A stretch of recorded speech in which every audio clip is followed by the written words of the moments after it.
Everybody better for the Better podcast, and welcome to Blood Bowl Team Guide's Human Team. So we're going through every team in Blood Bowl 2025, Season 3, and we're looking at what's changed, what's got better, what's got worse, what all of the players do in the roster, and if you were to pick up a box of humans, which team could you run straight away? So humans, it's an interesting one. They've had quite a few changes. It's one of the teams that I'd say has changed the most. They've lost a couple of blitzers, but they've had a big boost to their catcher that I think makes them actually very exciting.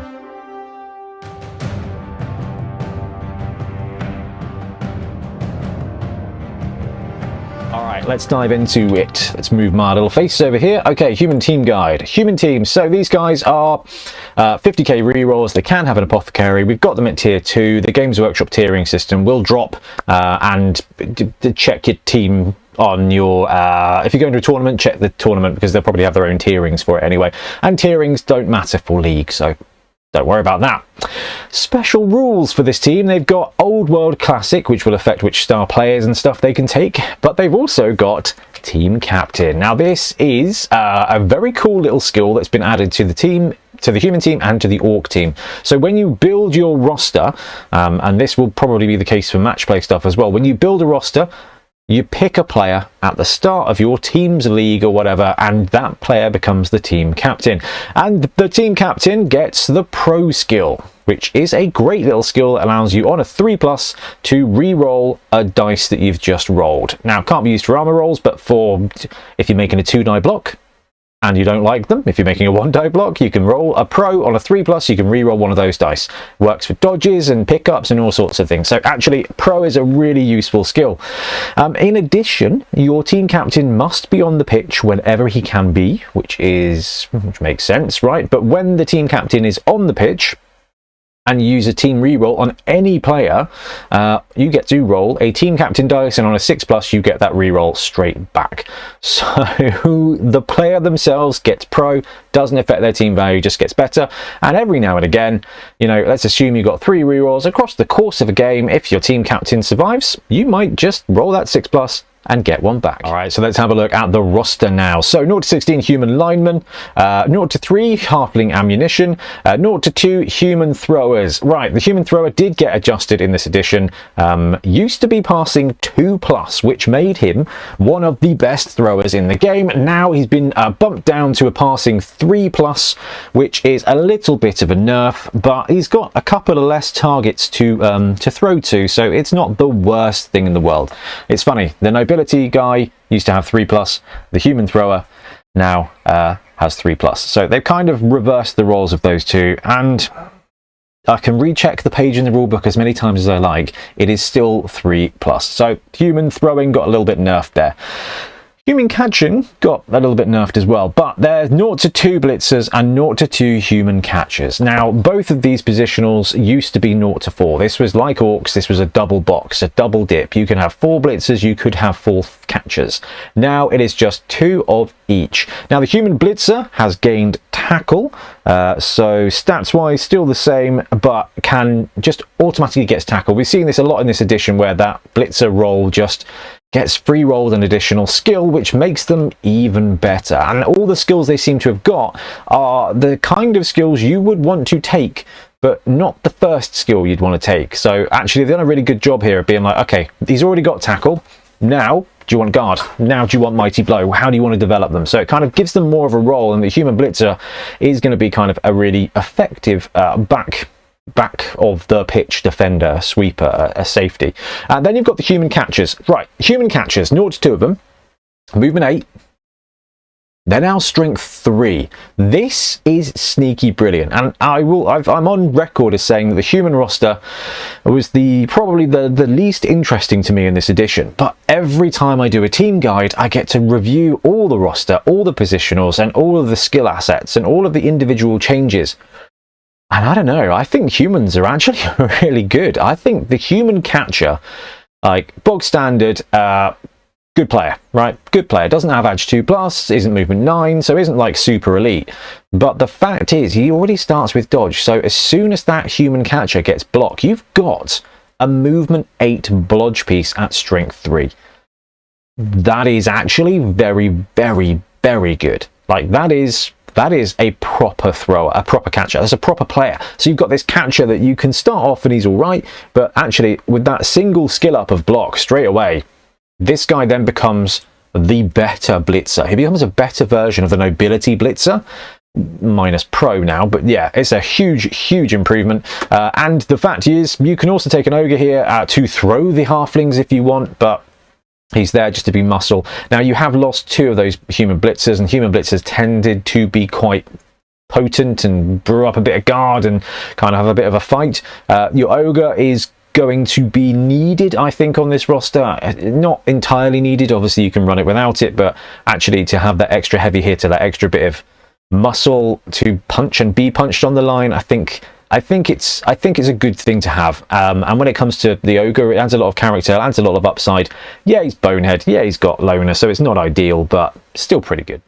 Okay, on to the positionals. So the human linemen, 0 to 16 of these are the bog standard linemen of Blood Bowl, which makes them excellent. Movement 6, strength 3, edge 3+, passing 4+, armor 9+, coming in at 50k with general on a primary and oh, is that right? Yeah, okay, cool. They've got agility, devious, and strength on a secondary. So the human lineman is perfectly perfunctory, right? He will do everything you need him to do. Movement 6, not bad. Strength 3, not bad. Edge 3+, not bad. Passing 4+ is all right in a pinch as well. And armor 9+ means that actually they are reasonably resilient. Okay, this is not it's not a strength 4 player, it's not an armor 10+ player, but the human lineman is great at standing on the line. But the human lineman is also really great at subbing in for when you lose a positional. That's really effective. And now in the world where you've only got 2 blitzers, you're going to be running those catches of blitzers, don't get me wrong, but the human lineman is like the ultimate build me piece, okay? So there's 2 things here when you think about skills for this positional. General on a primary, you can take a random general at 3 SPP. Now, you can choose a general skill at 6 SPP, and you can even pick and choose a secondary skill at 10 SPP. So secondary skills got a bit better.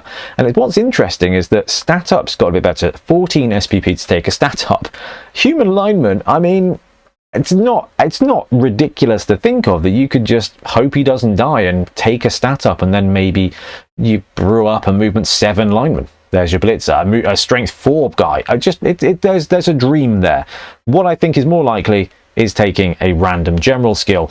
So block, dauntless, fend, frenzy, kick, pro, steady footing, strip ball, sure hands, tackle, taunt, wrestle. And in this edition, when you roll a random, you get to roll twice and choose. Block is fantastic. Wrestle would be really helpful. Sure hands can be useful. Tackle's going to be fun. Kick's good. Steady footing gives you that 6+ save. Pro makes him an all-star to do everything. Fend is a bit lackluster. Taunt is not the best. Dauntless could be useful. Kick would be good. Pro, yeah, great. Strip ball could be useful. So it's up to you. You can take a random and brew up some kind of positional, or you can just wait and take block or wrestle and just have him be really useful on the line, or you save up all the way to 10 and put guard on him and put him there either as a mobile support for your blitzers or to help out the ogre on the line of scrimmage. Okay, so this roster has 0 to 3 halfling hopefuls. I think this is the first halfling I've talked about in the team guide so far. I mean, halflings are great, but they are also not great. Movement 5 is a little bit slower than you like. Strength 2 is a little bit weaker than you'd like. Edge 3+ is fine. Passing 4+ is great for a stunty. That's quite cool. Armor 7+ is less resilient than you'd like. But they are stunties. They're hopefuls. It's literally in the positional name. They are such a useful piece to have, because at 30k, you get an extra player, which is brilliant. I'm just double checking their skill access. Yeah, it's a really brilliant extra player, and it opens up the throw teammate angle if you have the ogre. But even if you don't have the ogre, you can pay 50k for a lineman or 60k for 2 halfling linemen. So you actually build up your numbers, which means you can do a couple of different things. The fact these guys come with dodge and stunty means you are able to take a 3+ dodge basically anywhere all of the time and have dodge to back you up. Now, you're only movement 5, so you're not, you know, making any mad dashes, but it's always fun to have a stunty option play. So useful. Right stuff means that if you're running the ogre build, you can have a couple of halflings to use as ammunition to either paratroop on defense, chuck them in the backfield just to hamper the ball carrier, go for the 1-turn touchdown when you really need it, or just throw halflings at guys who are caged up. That is a very valid tactic, and for 30k, that is a very affordable thing to do. Skill access, agility, look, they already start with dodge. There's not a huge amount there that you'd want. Maybe jump up to help you with the paratrooping. Saving up for a secondary seems really, really hopeful for a halfling, but devious can give you access to some dirty player shenanigans. General, I mean, could be fun to have a halfling with wrestle, just a 3+ in somewhere to take a 2-die up. Strength? Yeah, why not put guard on a halfling? Alright, talking of throwing, we've got the human thrower. So movement 6, strength 3, edge 3+, passing 3+, armor 9+. The human thrower is now the 10th best quarterback in the league. 75k, very affordable, but the fact this guy comes with sure hands is really useful. Yes, this edition we've now got secure the ball, but this guy being able to move around at movement 6 and have that 3+ with the reroll to pick up the ball is great when you are playing offense. Also, having a sure hands piece in the mix to try that 4++ pickup to steal the ball away when it's down in a tackle zone later in the game is really, really, really clutch. So a couple of things. Yes, he's lost passing 2+, which means you are not going to be doing quick passes as automatically as you used to. That does two things. One, it sort of slows your offense down, but secondly, what it does is it will slow down the advancement of the human thrower. A pass of 2++ is a really great way to get a couple of extra SPP and brew up your player faster. That's not going to be the case for the human thrower here. But even though the roster has lost a couple of catches, everybody on this roster is edge 3+, so you've still got plenty of targets, and we've seen from running Bretonnians that actually a 3+ catch is a pretty good catch. So you can still go the route of accurate to make him a 2+ passer. You can go on the ball to speed up your offense. There's some really great, hello doggo, passing skills that you can take. Now, the other option is to develop him as a runner. And because you've got sure hands, if you take block, he's movement 6, strength 3, edge 3+ means he's actually pretty good at being a blitzer and a pretty good runner as well. Not the best, but you're kind of brewing up what becomes just a reliable ball carrier, a reliable ball caddy at that point. General and passing on your primary, agility, devious and strength on secondary. The human thrower has lost a bit of luster, but I promise you, you put accurate on him or you put block on him and he will be very useful for you either way. And talking of useful players, here's a blitzer. So 0-2 blitzers, movement 7, strength 3, edge 3+, 4+ on the passing and armor 9+. I'm just going to double check the passing there, not the passing, the armor, because I'm going to check the passing because it used to be 5+, I think. Yeah, everybody's got a little bit of a boost when it comes to passing. So your blitzers, even though you've got 2 less, they can now do everything most of the time, which is pretty good. 85k, and they come with block and tackle. Now, what I think Games Workshop have done quite successfully in this edition is with the additional skills that they're giving to players like this, they're giving them a bit more identity. So you're going up against a human team with gutter runners, with elves with dodge or whatever, with stunties. Oh dude, the human blitzer eats stunties now. That is good night. Yeah, all right, fair enough, that's quite cool. But they get a bit more identity because they've got that extra bit of skill, whether it's a strip ball from the Skaven blitzer or tackle on the human blitzer. The human tackle blocker now is something that you can use straight out of the box to be a good defense against a ball scorer or someone with blodge. Like, it's really quite cool. But ideally, the human blitzer here, even though he's got general access, it's strength on a primary. You've only got 2, so guard is going to be a tough choice for you. Do you want your human blitzers to immediately take mighty blow and then you could farm more SPPs from casualties, but block, tackle, mighty blow means that they're really good safeties, especially with edge 3+ and movement 7, they can cover most of the pitch. Or do you take a cheeky bit of break tackle and mean that the first dodge the blitzer can take every turn is a 2+ into the open field, which means they're more progressive, they're more speedy. The human blitzer is a very cool player. It was a very, very good player in the old edition. You had 4, so guard was easier to take because you'd kind of go a couple of guard, a couple of mighty blow, they'd work together. Now, you've got to kind of think about it potentially slightly differently. I don't mind the human blitzer becoming the guard caddies and then the catchers becoming the hitter. It's an interesting one, but I mean, human blitzer already with block and tackle and all those stats is a great pick. All right, so now we've got a doozy. So the human catcher. Now, the human catcher has had a bit of a journey in Blood Bowl. For a while, he was strength 3, and he was a proper threat. Then he went back to being strength 2, and was perfectly fine. You'd take 1 or 2 on a human roster in the last edition.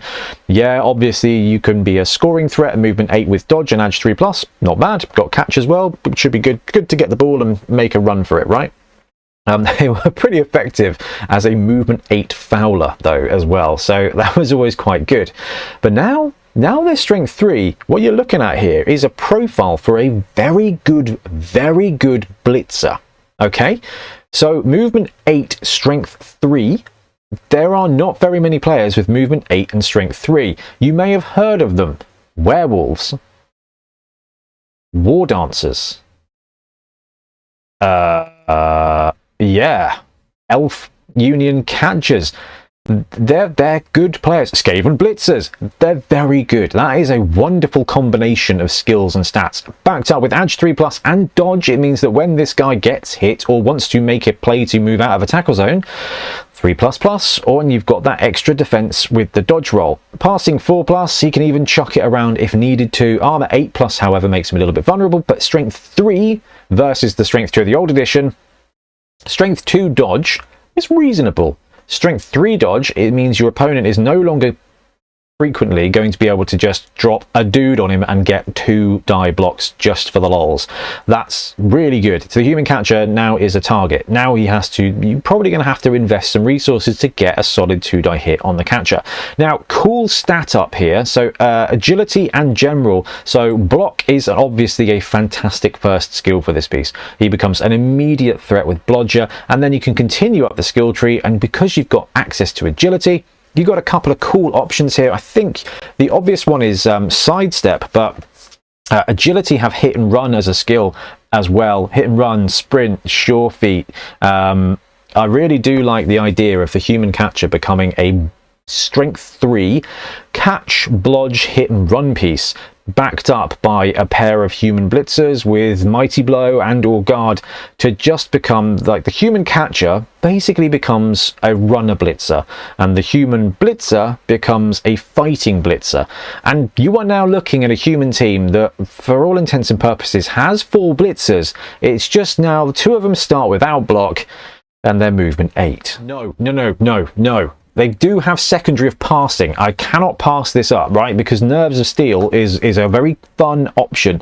So passing, the secondaries can be 12 SPP, 10 SPP now for your first one. So it's got Devious, it's got Strength, so it can actually take guard and become a really fast guard piece.